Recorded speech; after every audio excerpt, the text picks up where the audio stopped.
Joining me now is News Corp columnist Angela Mollard and Sky News contributor Louise Roberts.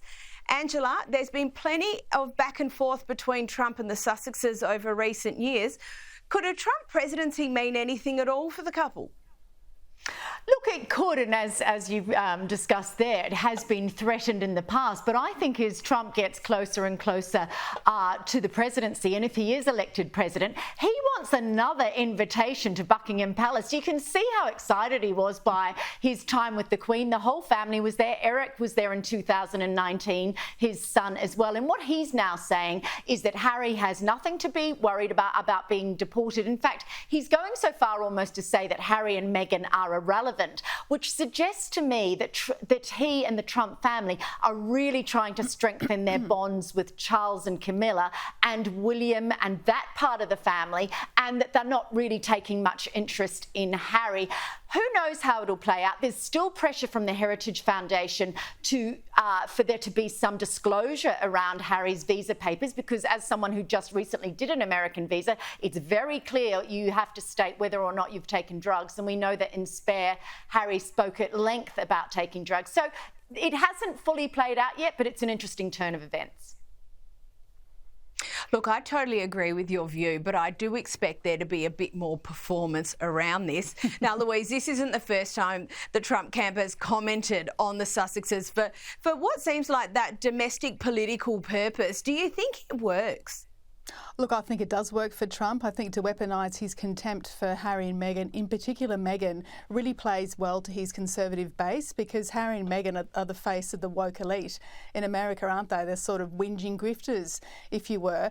And that really plays well to the average Trump voter who doesn't like that sort of person, doesn't like to be spoken down to or patronised in any way. And of course, Trump has been very blunt in his appraisal, again, particularly of Meghan, saying that Harry's whipped. He told Piers Morgan in an interview that Harry was whipped and that the marriage wouldn't last, and that, in fact, that Meghan was using him. So he's been very savage in his appraisal of Meghan in particular. And again, he's weaponising that to remind his voters who to vote for, in a way.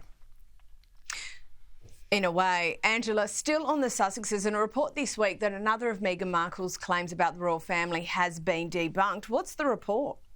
So, Caroline, you remember when Meghan Markle came out and she said that she had not had any support from the royal family when she entered the family, that she didn't get mental health support when she needed it, and that there was really no instruction or support. Well, a royal insider has come out and said that Sir Clive Alderton, who currently works for the King, that he was very mindful that she should be fully supported. Of course, she was from America.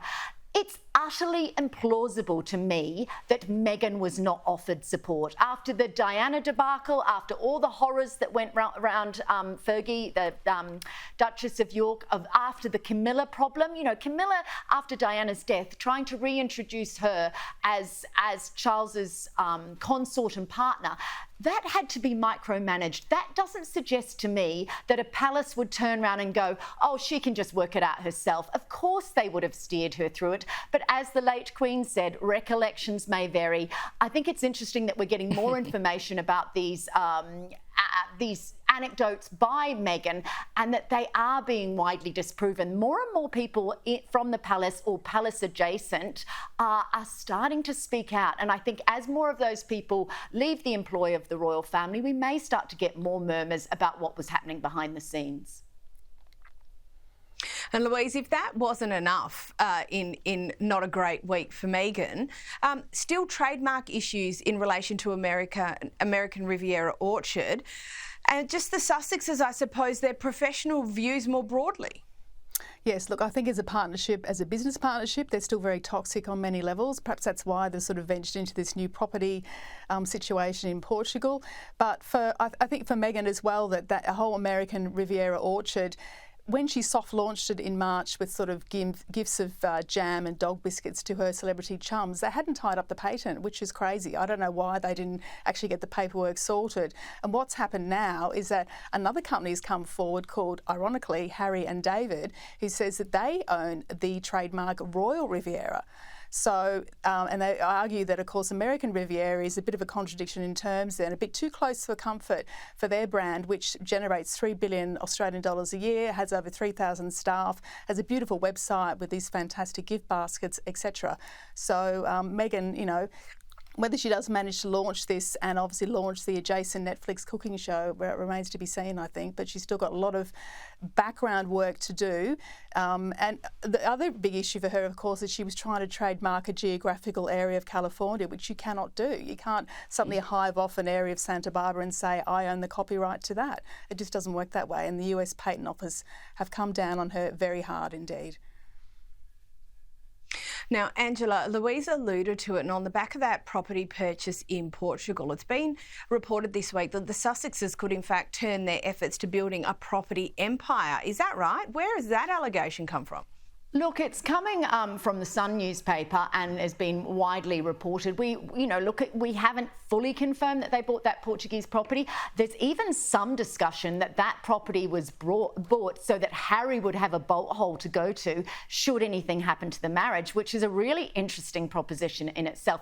In any case, they made a lot of money from Netflix. They've got $75 million that they earned from Netflix, Harry and Meghan. There was a £15,000 advance, so $30,000 on Harry's book Spare, which was a bestseller, so he will have earned out that advance and millions more from it. They have to park their money somewhere. And interestingly, the Sunday Times today is reporting they have finally, in the UK, finally got eyes on how much property the royal family, how much Charles and William own, and it's over £600 million.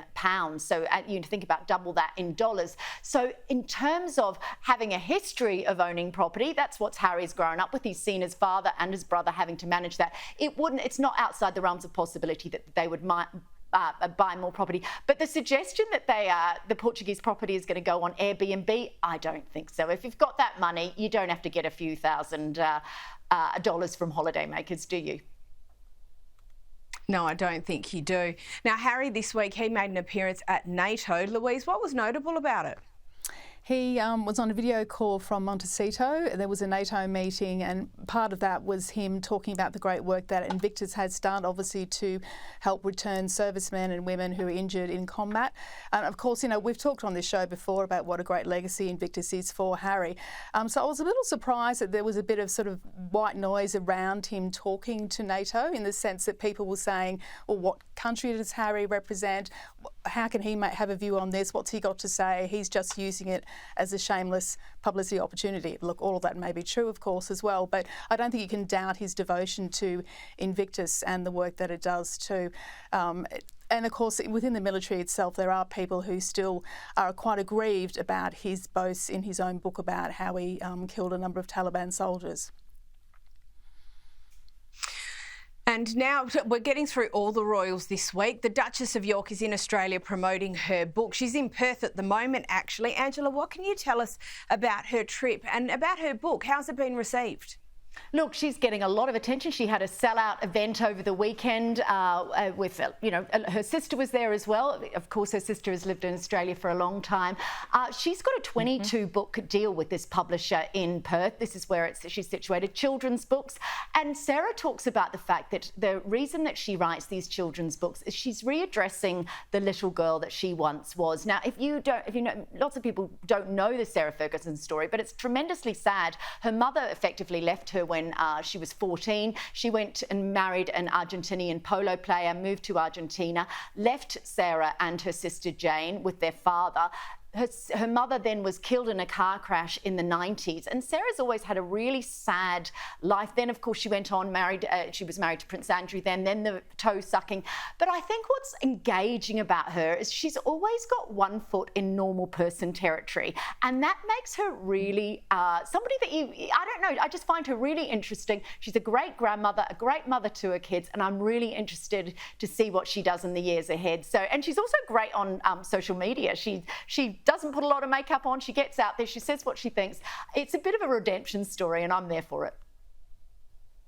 Oh, me too. I love that she's not a cookie cutter and she's just off doing her own thing. God love her. Now, lastly, Louise, and I've only got about 30 seconds, we understand Charles and Camilla are off to Italy for a royal tour. What are the details of that? Well, who can blame them for going to Italy, Cara? I'm sure you would agree with that. Yes, apparently they've got a shorter royal tour next year. Whether they actually get to the Vatican to see Pope Francis is a bit of a question mark around that. But they've already been to France and Germany together as King and Queen. And I think it's all part of Charles's philosophy and hope to sort of strengthen ties across the European continent while he is king as well. So the details will come out, I'm sure, early next year of where they will go in Italy. But yes, I think buoyed by the terrific success of their trip to Australia and Samoa, which we've talked about at length, of course. He's off with another tour, which is great. A short tour. I think a long tour will require some medical intervention, but of course now he's back in the UK having cancer treatment. We'll see him back on the continent sometime soon, I think.